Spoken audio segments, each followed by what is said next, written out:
So another fun day on Fort Myers Beach. Today's a great day for me because my wife, I've been married for, well, let's see, since 9/11 of 21. So I've been married to Angie for that long, and it's been wonderful. I've been trying to get her to bike with me since way back then, mainly because it's just wonderful. It's beautiful. So today we go on the beach and we're riding our bikes, and it's really cool. And she's riding her bike and she's struggling, and I'm like, God, there's got to be something wrong. So anyway, we're struggling because she's thin and healthy, and she's very, very fit. So anyway, we get all the way down the other end of the island, and she looks at me and she says, my brakes seem like they're dragging. So I looked down at her bike, and she had the handlebars turned around, and the wires holding the brakes were holding. So she's riding the bike while the brakes were engaged all the way down the beach for 6 miles. So tough girl. It was very nice when we got that undone. So the joy and the excitement for me is the fact that she's wants and shows interest in doing this with me, which is wonderful because I love it here. I love living on the beach. I know the hurricanes are an impending thing all the time, but it's where I choose to live. I'm 50 foot from the water here. I'm looking out at the water. So the journey today, what are we going to talk about today? So here's what I want to talk about. First of all, oh my God, this turtle today. He came in off the beach, laid his eggs, or she laid her eggs, and she went on this little, she went everywhere. It was normally you see him come in, do it, come right back out. That's what you normally see. So it's kind of unusual, and I don't know if she got startled or if she didn't get the proper, got startled and didn't lay her eggs, and was looking for another spot. I don't know what it was, but it was probably 500 foot long, and for them big heavy turtles, it's a lot of effort for them to be able to move their bodies because they're normally in the water. So today what we're doing is we spent yesterday finishing up a couple videos, and they're not perfect, and I'm going to put them up anyway, and we're basically starting some little things where we can maybe make a little bit of money off of this channel. I mean, we're going to sell hats and t-shirts and stickers, and then we also have we're going to sell information on how to do what we do the way we do it. And for recycling and repurposing and stuff, I think we really got it down. The demo and stuff, I think we really got that down too, and how to manage labor and stuff like that, I think we really got that down. All of this is a lot. Especially for a 60-year-old guy that didn't grow up with all this technology. So a lot of the things that would take, a 20-year-old 20 minutes takes me 3 hours. I do learn. I love learning, and unfortunately it doesn't stick as good as it does when you're 20 years old. So I have to learn it 3 or 4 times before it sticks. So today I get a call from Talon, and one of our best videos on YouTube is got to do with scrap metal, and one of the people at the scrap metal yard was giving me some grief. And I gave it right back to them because they do stupid stuff all the time. It's just mind-boggling to me. So they come out and they tell us we need to put our truck outside. Why? There's nobody here. So that means we got to come up 3 feet. We got to jog around everybody's cars and do that about 50 times because that's how many different carts we fill up when we come in. So yesterday or 2 days ago, we went there and we had an unbelievable scrap day. It's probably the biggest scrap day we've ever had in one day.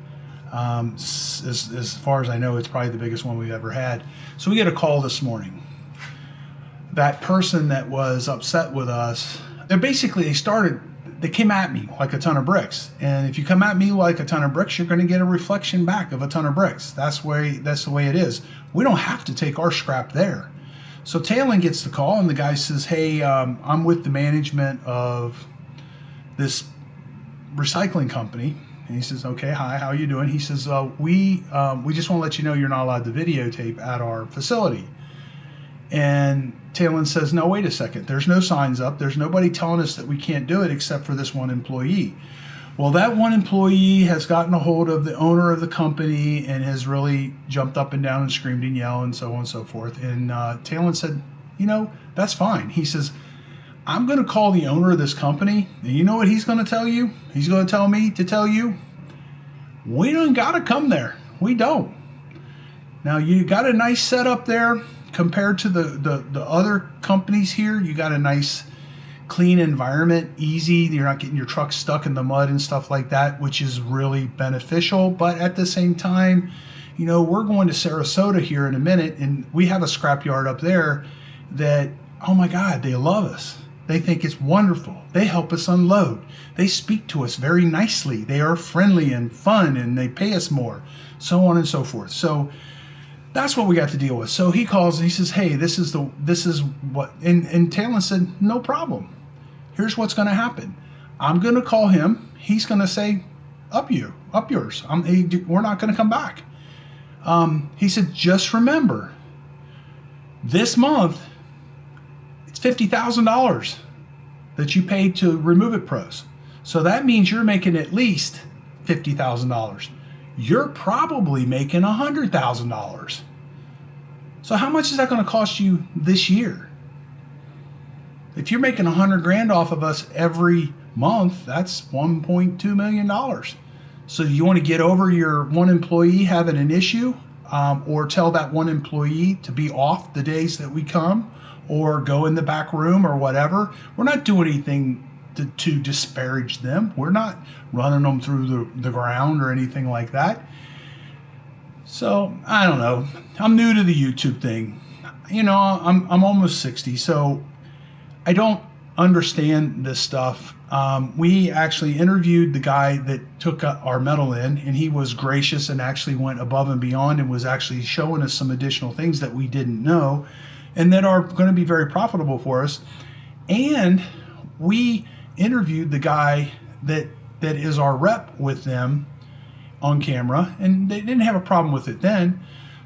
So I don't know what's good. He says, well, we can work this out. I'm sure we can work this out. And Talon said, yeah, you're going to work it out, or we'll go somewhere else. That's all there is to it. We just we don't have to come there. And already you guys have done things on video that the people all over the country are saying, hey, there is no number 3 copper, you know, at least not the way you're giving it. There is a number 3 copper, and it has to do with something completely different than what they are telling us. It's basically sheet copper, real thin sheet copper is what I was told by Kyle. So that's what happened. Now the other thing is we're working on the 30 unit over here. I got this rehab crew working, and they're doing great. When I say rehab crew, I have a dismantling crew, the recycle crew. They're in our recycling truck, and they work directly for me, and all they do is get stuff out in such a condition that we can turn around and resell it. So there's a lot of stuff that was in that 30 unit complex. We donated a tremendous amount of that to the church.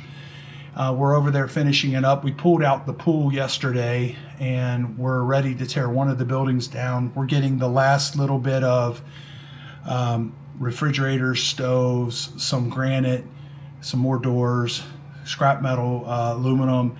And then we have our guy over there doing taking the AC systems and taking them down and getting all the gas captured, so we're not just releasing it into the atmosphere. So all that stuff's going on all at the same time. So I'm going to get 4 HVAC systems that we really never thought we were. We're going to get a bunch of sliders and stuff like that. And the windows are doing great. I was able to put a video up on YouTube through AdSense, and it's picked up the traffic at Reuse It Pros significantly, and we're selling a lot of the hurricane windows. A lot of these windows are really nice. One of the next buildings we're going into, I counted them when we went by on our bikes this morning, there's at least 20 sliders, and there's another, if there's 20 sliders, there's at least 4 additional windows. So we're probably going to get almost 100 windows out of that unit, out of that building. It's a 7-story building, and it's I don't know, we're due to tear that down here any day now. I think we're going to wait about 2-3 more weeks. We're going to wait till Colton gets back from his Army training. So anyway, what you're hearing in the background is my next door neighbor. He's getting his new seawall put in, and they're pounding in these pilings to make sure that the wall stays in place while they pour their cap. And his seawall is now 2 foot higher than my seawall, 2 foot higher than anybody's seawall around here. So And you might say, well, what do you think about that? Could care less. It doesn't matter. Eventually my seawall will probably end up being the size of his whenever my seawall fails and I need to bring it up. I mean, going up another 2 feet is not going to hurt anything. I do see some places where they're putting it higher, and most places they're just putting it at the same level as everything else. So I don't know what the methodology for that is. For him, it just gives him a higher elevation for his house, which is, I think, is brilliant. It's a good idea. Where we're at, you typically get an over the seawall event, you know, a foot or 2 foot, once or twice a year, and it doesn't get anywhere near your house, but that's pretty normal. So the exciting thing about today is we have been getting ready to do some affiliate marketing stuff with some of the videos and showing people some pro tips on how we do stuff. And we're pulling that trigger today. I'm going to go ahead and post those videos. Also made a mistake. I thought last night was Friday. I posted our main video one day too soon. It's hard being me. We've been putting out one on Friday and Saturday. What I'm going to do now is I'm going to put my Saturday video up today, and then I'm going to put my next video up on, I got another video, I'm going to put it up on Saturday night as well. So that'll be 3 for this week. We're getting there, we're learning, we're growing, we're getting traction, okay, my wave runner. When I pulled that boat, it overheated, set off the alarm. Great. You can't reset those alarms, okay? I looked on all the Yamaha forums. I have a guy that's a Yamaha mechanic, trained as a Yamaha mechanic. He came by and worked on it. He couldn't get it to go off. So I had to take it to the manufacturer. And when I got over there, the guy walks in and the guy says, "Hey, I seen you on YouTube. I love your videos." And that was kind of really nice. And then I talked to another guy, and he saw us on YouTube, and he said some nice things. So that was very cool. I'm not used to that. I'm not shy by any means, but I'm not used to that, and it's kind of cool. And they're telling me that they like it, and I'm asking them a bunch of questions to see if we're putting out the kind of stuff that they're interested in, and they find all of this stuff fascinating. So that's cool. I like it. Muy bueno. So that's it for today. That's our vlog for today, and we'll see you on the next video.